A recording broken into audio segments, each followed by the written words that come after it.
The year is 1925. It's a golden time for literature, with publication of Mrs. Dalloway by Virginia Woolf, Ernest Hemingway's debut novel In Our Time, and The Great Gatsby by F. Scott Fitzgerald. This same year saw the beginning of a county-wide library service in Hertfordshire. Whilst libraries already existed in Hertfordshire, this was the first time library services were delivered in rural areas, and that they collaborated through a county network. With the population of Hertfordshire on the rise by the Roaring '20s, libraries played a vital role in providing access to books. 1932, and it's a brave new world by Aldous Huxley, with the very early days of television. Hertfordshire libraries were keeping up with the times and channeling their own brave new world as they began to loan music, to introduce early forms of story times for children and reading groups for adults. And although going to the pictures was becoming a huge source of entertainment, local newspapers spoke of the value of the libraries in Hertfordshire. It's 1945, and we are approaching the end of the Second World War. One-time Hertfordshire resident George Orwell publishes Animal Farm. During the wartime years, libraries were a place to find information and continue education.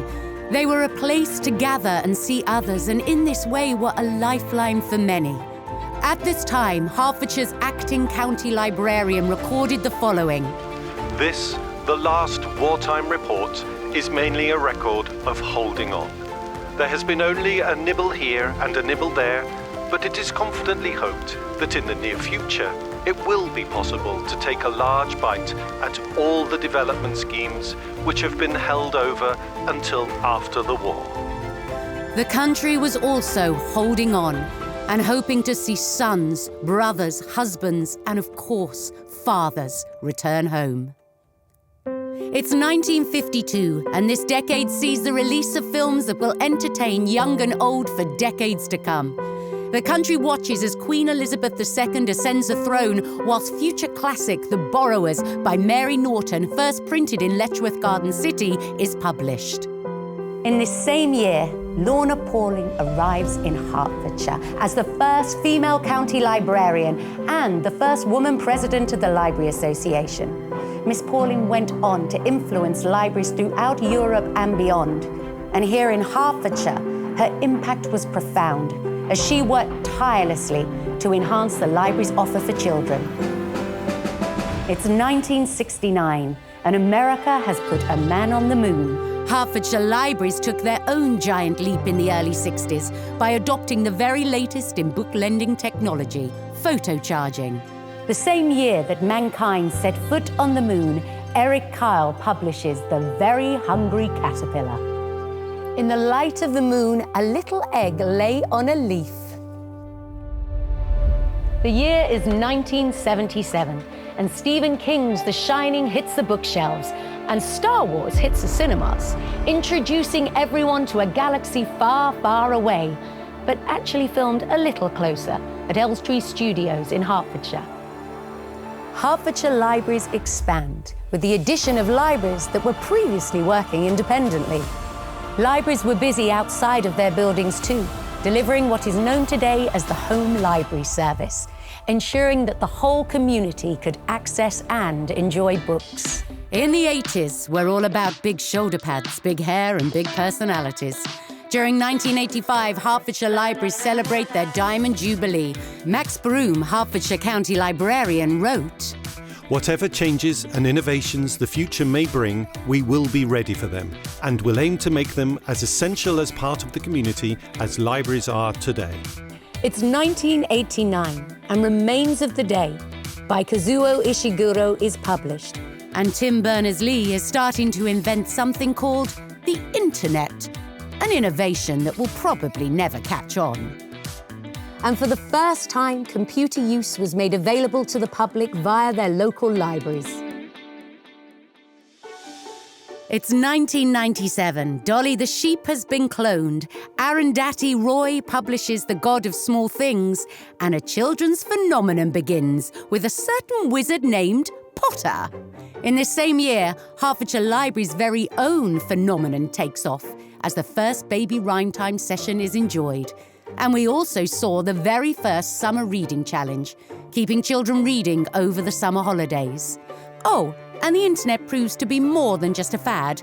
And libraries introduced the People's Network, providing internet access in all libraries, making jobs, education and connectivity increasingly available to Hertfordshire communities. It's the year 2000, and somehow the world has survived the very serious threat posed by the Y2K bug. Instead, more great literature arrives, with Hilary Mantel's Wolf Hall hitting the bookshelves. In a decade which has seen the introduction of Wi-Fi access in libraries and the first e-book offer, this year sees the rollout of new borrowing technology in the form of kiosks, giving customers quick and easy access to their accounts. And in the noughties, a certain dance show appears on our screens, encouraging families to tune in and maybe take to the dance floor. The year is 2012, and London hosts the Summer Olympics, with several Hertfordshire-born and based athletes winning medals. Gone Girl by Gillian Flynn thrills readers, and superhero films become box office leaders. Developments come thick and fast in this decade for Hertfordshire libraries. Creator spaces open in multiple libraries, offering 3D printing as well as other new technologies. Hertfordshire Libraries app launches, and slipper swaps are introduced, as well as a host of other events to educate, entertain, and excite. The year is 2020, and libraries closed during the COVID-19 pandemic, but the service continued. Families enjoyed online baby rhyme time and story times that staff delivered from home. Telephone calls were made to home library service users, and Ready Reads, packs of carefully selected books collected from library entrances, was launched to keep all ages reading. So here we are, it's 2025, and as we witness yet another phenomenon, this time in pop music, Hertfordshire Libraries celebrates 100 years of delivering a service to the people of Hertfordshire. Reading, discovery, connection. These are words that have characterised Hertfordshire Libraries for 100 years. But libraries are not just buildings. They are the books within. They are the staff and volunteers that have worked hard to deliver a variety of services and who take time to talk to customers. They are the people who visit, read, borrow, study, discover, observe, participate, and connect. They are the centre of a community.